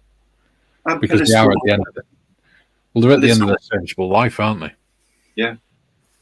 It's just about political will at the end of the day as well. Yeah. You can keep these things going by scavenging from other members of the fleet and things like that, but at what cost and for how long, and what do they want to get out of it, as you say? Yeah. I mean, there's no reason we couldn't build our own jets again. We've got the technical skills to do it in the UK. So, who knows? Yeah. Yeah. There you go. Red Arrow's bundle is tempting. I mean, they're lovely little kits. So the modern starter set ones, they go together pretty well. I mean, it's not much in the way of detail in the cockpit and things like that. But if you're doing the set of the Red Arrows in Diamond 9 or something, you're not that bothered about what the cockpit looks like. Exactly. You'd be there forever. Yeah. Yeah. There you go. Total Aircrew Council Bomber Command, 73,000 people. Yeah. That's astonishing. 132nd followed that, yes, indeed. And it'd still only be that big because it's a teeny tiny aeroplane.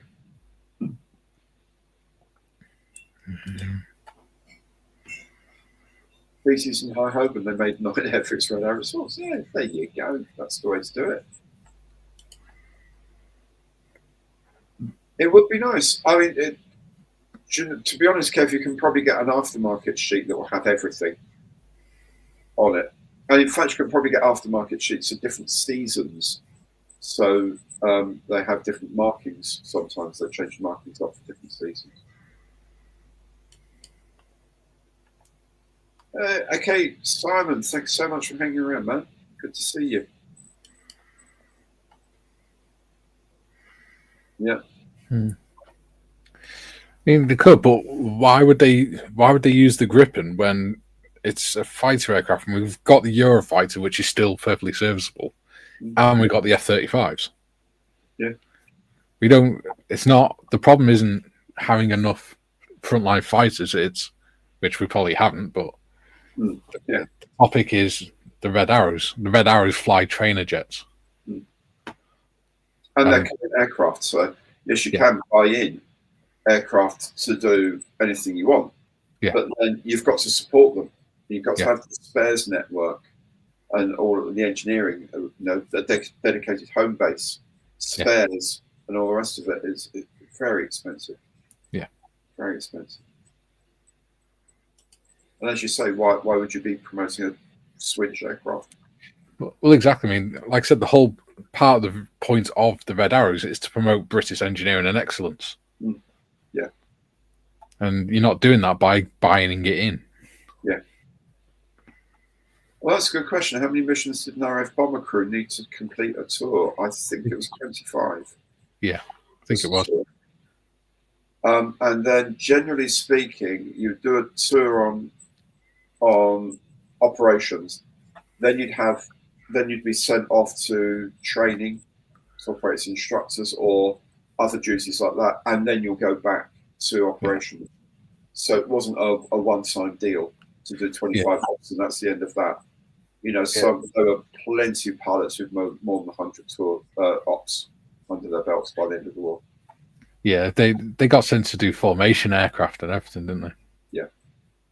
Well, there's people like Gibson, for example, when he took over 617, I think he'd done 70 ops or something, 73 ops. Yeah. On various squadrons. A lot of them also volunteered to go straight back on operations. Yeah. They also had the Pathfinder squadrons as well. They had to do more because they got there without any flak or anything, didn't they? Yeah, yeah. Wimpy. Yeah, I know. Wimpy. I haven't had a Wimpy burger for many, many years.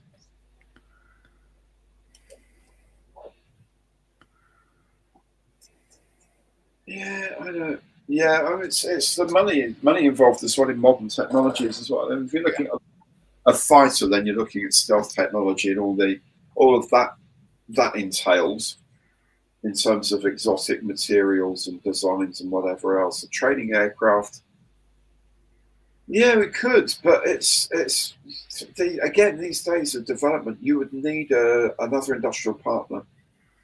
Yeah, So it'd have to be probably Airbus or with Pilatus or with Embraer or something like that.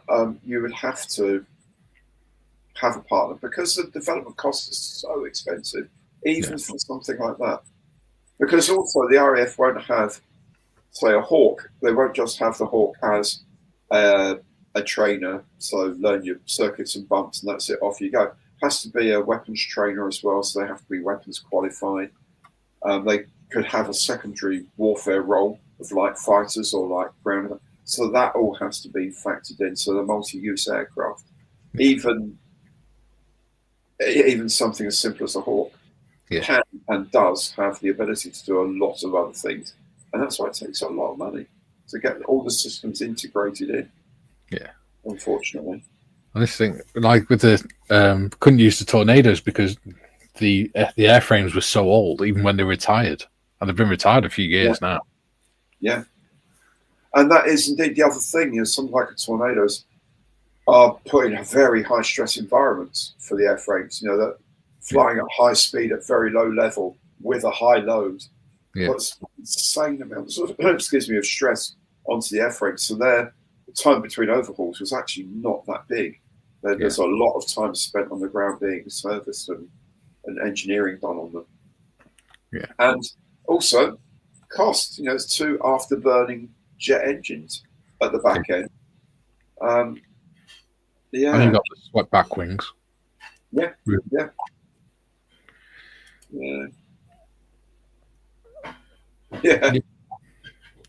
There's one, like I said, there's one at the as a gate guard at our local airfield, but that's about it.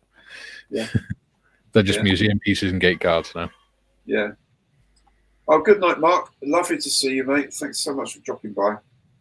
Do appreciate it.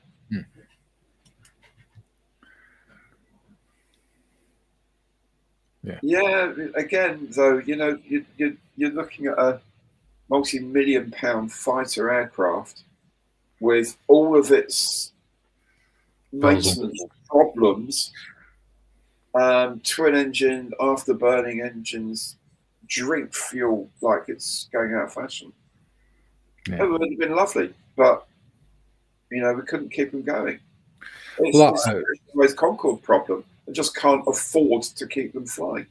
Yeah.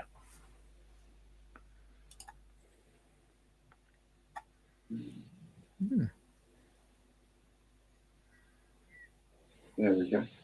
That's presumably like Bomber Command. Oh, there may well be, Rob, but it's whether it might be whether it sees the light of day, frankly, as well.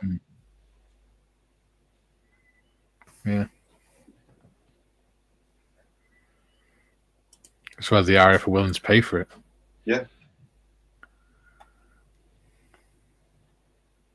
Probably, yes. Yeah, they do carry their crews. Obviously, they can also have a Hercules as a support aircraft as well. Yeah. Carry the Blue Boys around. But yeah, they do like to give them rides in there anyway. Yeah.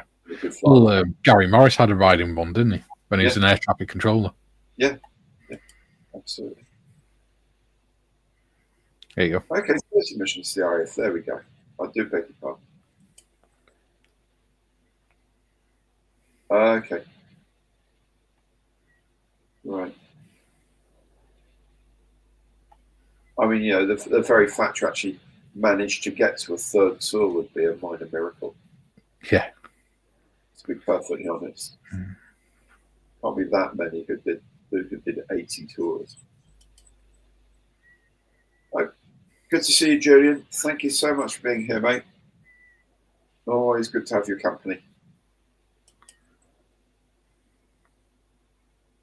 Or T2. But even that's coming to the end of its usefulness Yeah. in terms of the airframes. Because the Hawk T2s are the ones they use at Valley. And even they're not far off being retired. Yeah. And it's the engines as well, the engine supplies as well. How many unreheated Rolls-Royce Adore engines do we have around? Exactly. I mean, you think of Valley, which is one of the main training places for the RAF fighter pilots, and even their maintenance, they don't have RAF maintenance crews as such. Most of their maintenance is done by civilians. Yes. Yeah. Because I know a fella that works up there. Yeah. Yes, we have lost most of the industrial base of these things. Absolutely. Let's see if there's anything. That's pretty much it, I think. And it's just gone 10 o'clock. Excellent. Good timing. There's a few more, but it needs addressing. Yay. Excellent. Well, there we go. Another good evening. Thank you so very much, Mikey. Oh, good night, sir. Have a good day tomorrow. Yeah. Squadron leader Geronimo says as well, waggles his wings today. Happy birthday. Yes, it is past my bedtime. I am getting fractious. Thank you all so very, very much for joining in today and for your guesses and just your comments and the fun. Thank you so very much, Nick, as always, for an amazing. This is going to be so much fun in inverted commas. It's going to be a challenge to build, but I will build it, see what it looks like. It could be good. And thank you, Mikey, as always, especially when you've been having teeth removed to turn up above and beyond, my dear boy. Thank you so very, very much indeed. When are you next live streaming? Thursday at 11 a.m. Thursday at 11, Bearded Veteran Creates channel. And that's the SCKZ 251 build, isn't it? Yes, the Krankenpanzerwagen. Yep, the ICM ambulance one. Yeah. No, looking very nice. Looking very good. Yeah. So, do check out the live stream. Always check out Mikey's channel for live streams. There's lots of them, and it's a great way to pass it. Or if you don't get it during the day, watch it in the evening. Why not? Yeah. I'll be back with you. Well, there'll be videos on the channel for the next couple of days, and 2 days I've got them planned for at the moment. A couple of other little bits and pieces I'll try and put up as well. And then, of course, it's Monday Matters and all that. And, of course, the 10 of you that got your membership to the channel, look out for your supporter special on Saturday as well. Yeah. So that's it for another live stream. The next one is going to be first Thursday is going to be 1st of May. It's going to be May Day. Yeah. Appropriate. Yeah. So yeah, May Day is when our next live stream will be at 8 till 10 British Summer Time as usual. But I will remind you, of course, in Monday Matters before that. So thank you all very much for watching. Thank you, Nick. Thank you so much, Mikey, for keeping it all under control. And we'll see you all very, very soon. I hope. Take good care now. And good night. Bye, everyone.